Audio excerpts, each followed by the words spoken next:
नमस्कार दोस्तों। आप सबका फिर से बहुत बहुत स्वागत है फार्मावेल बाय पीटसेट में। आज का जो हमारा टॉपिक है वो है एंटी एपिलेप्टिक ड्रग्स पार्ट 2। इस पार्ट 2 में हम डिस्कस करेंगे classification with mode of action. In short में हम डिस्कस कर लेते हैं पार्ट 1 में हमने क्या डिस्कस किया था।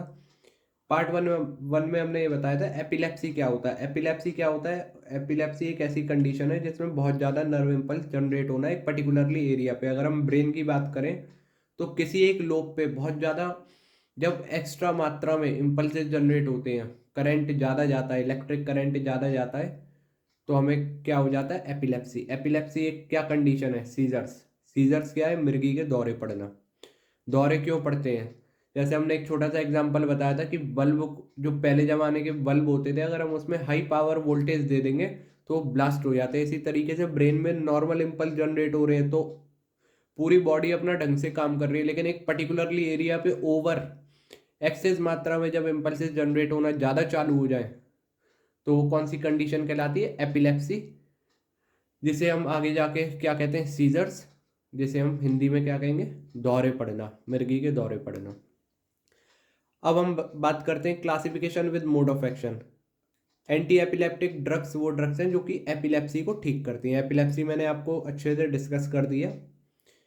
अब ये ड्रग्स अपना मोड ऑफ एक्शन शो कैसे करेंगे? तो 5 नीचे मैंने पॉइंट्स लिखे हैं। इन 5 पॉइंट्स की हेल्प से ये अपना मोड ऑफ एक्शन शो करते हैं। पहला क्या है? Prolonging the inactivative state of voltage sensitive neuronal sodium channel. Sodium channel को लंबे समय तक इनएक्टिवेट रखना। जब लंबे समय तक सोडियम चैनल इनएक्टिवेट रहेगा तो सोडियम की एंट्री सेल के अंदर नहीं हो पाएगी और इम्पल्स जनरेट नहीं हो पाएंगे। Blockade of sodium channel. Second है blockade of sodium channel. Sodium channel को ब्लॉक करके ये ड्रग्स रखती हैं ताकि सोडियम की एंट्री ना हो और इम्पल्स ज़्यादा एक्सेस मात्रा में जनरेट ना हो।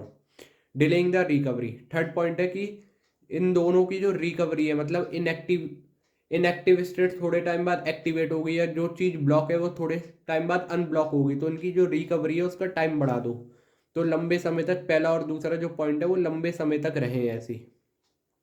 फोर्थ पॉइंट है blockade of low threshold calcium current. अब कैल्शियम की एंट्री रोक दो।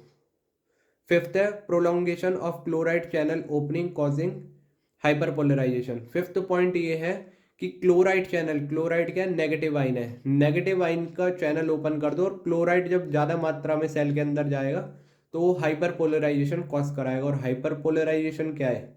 जो हमारे ज़्यादा नर्व इम्पल्स जनरेट हो रहे थे, ये क्या करता है? सीएनएस को डिप्रेस कर देगा और इम्पल्सेस जो जा रहे थे एक्सेसिव मात्रा में वो रुक जाएंगे। पहला है हमारा बारबिचुरेट। बारबिचुरेट में फिनोबार्बिटोन। फिनोबार्बिटोन के ऊपर हमने लिखा है 1, मतलब फिनोबार्बिटोन का मोड ऑफ एक्शन क्या है? Prolonging the inactivated state of voltage sensitive neuronal sodium channel. ये सोडियम चैनल को लंबे समय तक इनएक्टिवेट रखता है ताकि सोडियम की एंट्री ना हो। एडवर्स इफेक्ट है इसका गम हाइपरट्रॉफी, मतलब गम, जो हमारे टीथ में गम है उसका क्या हो जाना? साइज इंक्रीज हो जाना। रैशेस, खुजली।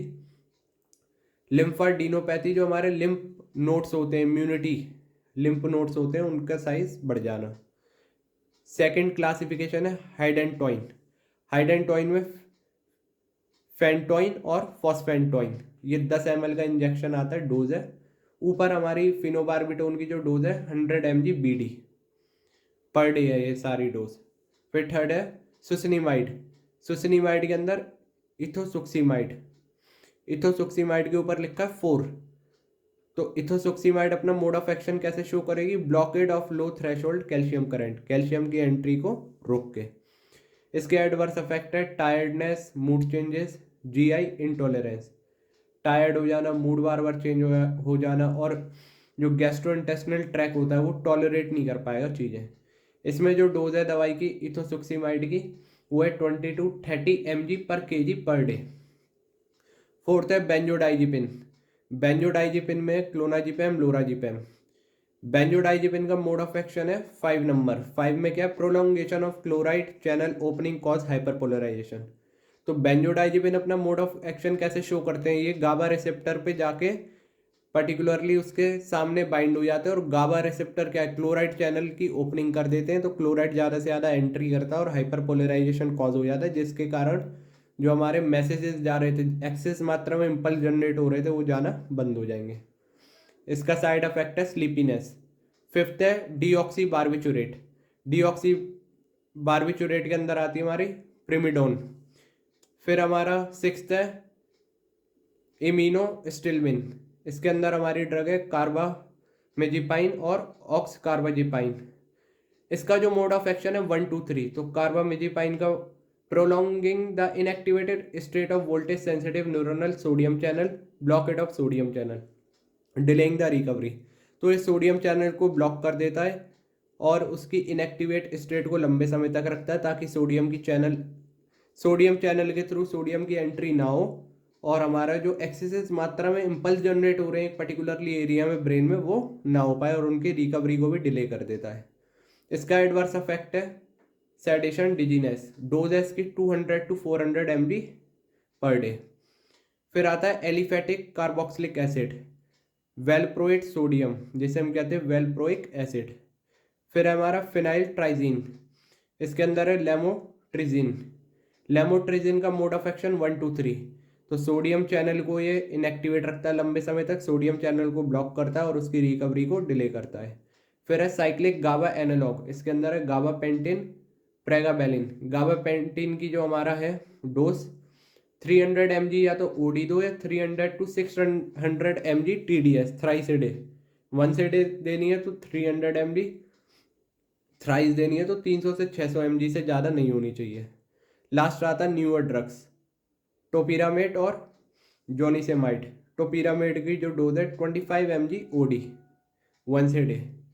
तो इन शॉर्ट में हमें पूरी वीडियो देखनी पड़ेगी अच्छे से मोड ऑफ एक्शन समझने के लिए। Mode of action in short में हमने नीचे 5 पॉइंट में डिस्क्राइब कर दिया है। फिर एक पर्टिकुलरली ड्रग के ऊपर नंबर से हमने हाईलाइट करा है कि इस नंबर के अकॉर्डिंग इस तरीके से हम उस नंबर के अकॉर्डिंग देख सकते हैं नीचे क्या मोड ऑफ एक्शन है। जैसे 1 है तो मोड ऑफ एक्शन उसका क्या है, इनएक्टिवेट ज़्यादा लंबे समय तक। 4 है तो उसका मोड ऑफ एक्शन क्या है कि कैल्शियम के करंट को क्या करेगा, ब्लॉक। 5th अगर मोड ऑफ एक्शन देखे तो क्या क्लोराइड चैनल ओपनिंग करेगा, हाइपरपोलराइजेशन कॉज कराएगा। तो इन शॉर्ट में मैंने ये वीडियो बनाई है ताकि आप अच्छे से सबके मोड ऑफ एक्शन समझ पाए और हमने उन्हीं ड्रग्स के मोड ऑफ एक्शन हाईलाइट करें जो कि इम्पॉर्टेंट है। उसी हिसाब से हमने मैटर यहाँ पे डिस्क्राइब करा है जितना हमें पेपर के अकॉर्डिंग पता होना चाहिए और अच्छे से लिख सकें। और हमारी जो ड्रग्स मोस्ट कॉमनली यूज़ की जाती हैं उन्हीं के मोड ऑफ एक्शन हमें डिस्क्राइब करने होते हैं। Thank you so much for watching this video.